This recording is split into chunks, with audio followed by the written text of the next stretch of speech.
Thank you for watching the Shikama Live Show with your host, Shikama. This is going to be a bit of a long video. I have a lot to convey to you.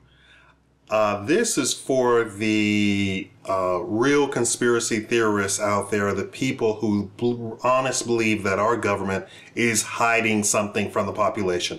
I think we don't have to be conspiracy theorists to believe this. So, I was researching something that was told to me, and I had seen it also in a documentary, and this is the statement.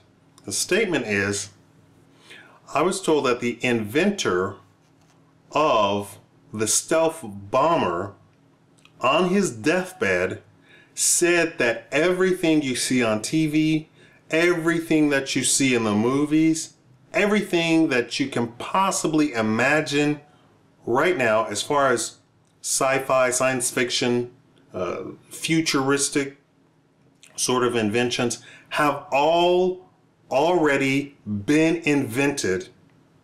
And these black ops agencies that nobody's ever even heard of, alphabet agencies that you've never even heard of, you don't even know exist at all, no matter how hard you try, have taken these inventions and literally thrown them away, a la Raiders of the Lost Ark sort of type of deal. Killed the inventor, made them disappear, take the invention, and even big, huge corporations that have invented stuff in their secret, super secret, nobody can break in laboratories, they have gone in and wiped out the place and cleaned up the laboratory and taken the inventions. And everything that you can think of as futuristic has already been invented. This is what he said on his deathbed. So in response to this, this is what I got in doing my research of that. Ben Rich, Lockheed Skunk Works CEO, had admitted in his deathbed confession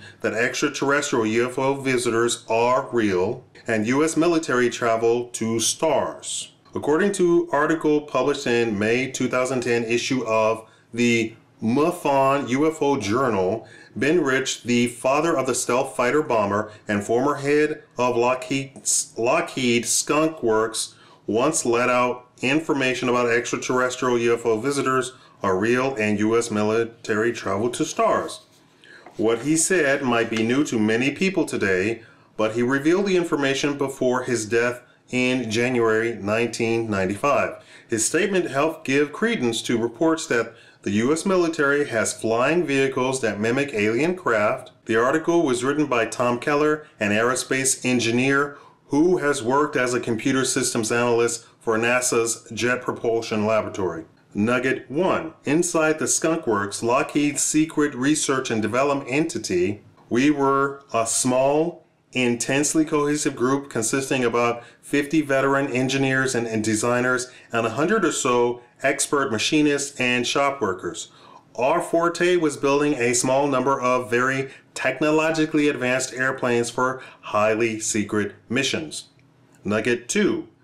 We already have the means to travel among the stars, but these technologies are locked up in black projects, and it would take an act of God to ever get them out of the benefit of humanity. Anything you can imagine, we already know how to do. Nugget 3. We now have the technology to take ET home. No, it won't take somebody's lifetime to do it. There is an error in the equation. We know what it is. We now have the capability to travel to these stars. First, you have to understand that we will not get to the stars using chemical propulsion. Second, we have to devise a new propulsion technology. What we have to do is find out where Einstein went wrong. And Einstein admitted on his deathbed that his greatest calculation was wrong and he had never proved it, and it is not in his autobiography, and he does not take credit for it. I'll lead you to guess which formula that is. Nugget 4. When Rich was asked how UFO propulsion worked, he said, "Let me ask you, how does ESP work?" The questioner responded with, "All points in time and space are connected." Rich then said, "That's how it works." Ben Rich, Lockheed former CEO, knew of extraterrestrial UFO visitors. Lockheed Skunk Works former CEO knew the Roswell extraterrestrial UFO influenced design of test store model kits for Roswell UFO models and U.S. top secret aircraft. According to the CNI news report by Colorado resident Michael Lindman, the design information was derived from forensic illustrations and numerous witness testimonies about the Roswell UFO, provided by William L. Bill McDonald. I'm saying all of this so that you can go look it up yourself and make sure all by yourself. In an email dated on July 29, 1999, apparently addressed to Lindman, McDonald referenced an excerpt of a discussion with Harold Putoff, founder of the previously highly classified U.S. remote viewing program. McDonald said, "Well, Hal, you asked for it. Now that legendary Lockheed engineer and chief model kit designer for the Testor Corporation, John Andrews, is dead. I can announce that he personally confirmed the design connection between the Roswell spacecraft and the Lockheed Martin Unmanned Combat Air Vehicle UCAV, spy planes, joint strike fighters, and space shuttles." Andrews was a close personal friend of Skunk Works CEO Ben Rich, the hand-picked successor of Skunk Works founder Kelly Johnson and the man famous for the F-117 Nighthawk stealth fighter, its half-point prototype, the Have Blue, and the top-secret F-19 stealth interceptor. Before Rich died of cancer, Andrews took my question to him. Dr. Ben R. Rich confirmed, number one, there are two types of UFOs, the ones we build and ones they build. We learned from both crashes, retrievals, and actual hand-me-downs the government knew and until 1969 took an active hand in the administration of that information. After a 1969 Nixon purge, administration was handled by an international board of directors in the private sector. Nearly all biomorphic aerospace design were inspired by the Roswell spacecraft, from Kelly's SR-71 Blackbird onward to today's drones, UCAVs, and aerospace craft. 3. It was Ben Rich's opinion that the public should not be told about UFOs and extraterrestrials. He believed they could not handle the truth, ever.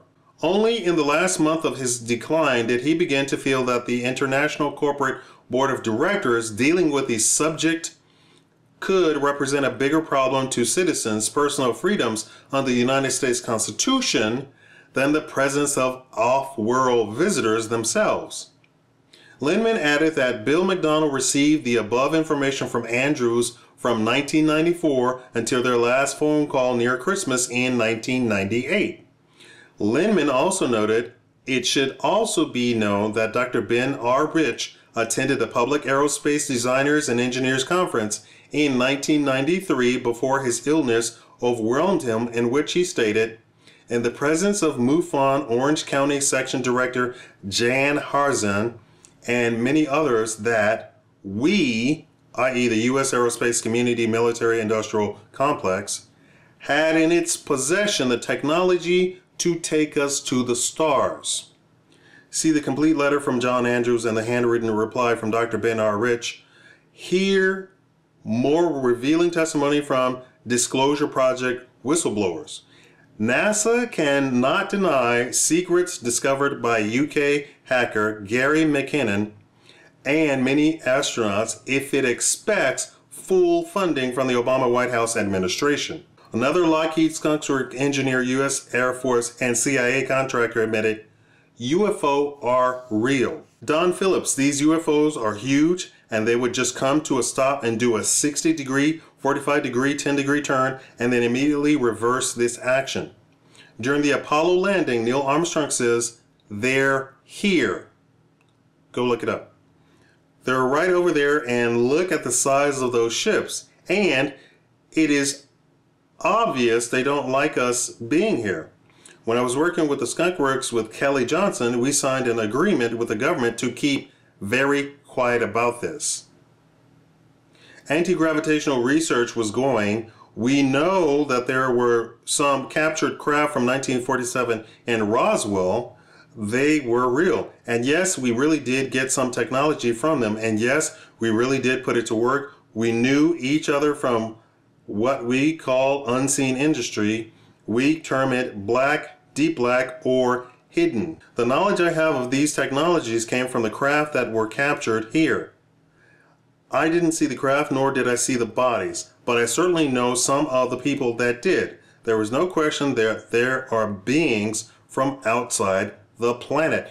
Let me take a quick break and say, if you go to a precise date, you can go to the Roswell newspapers, and they reported it that night and the following morning. You can go look that on microfiche or whatever. If it's available on the internet, I don't know. But those stories were reported until the government took control. Are these ET people hostile? Well, if they were hostile with their weaponry, they could have destroyed us a long time ago.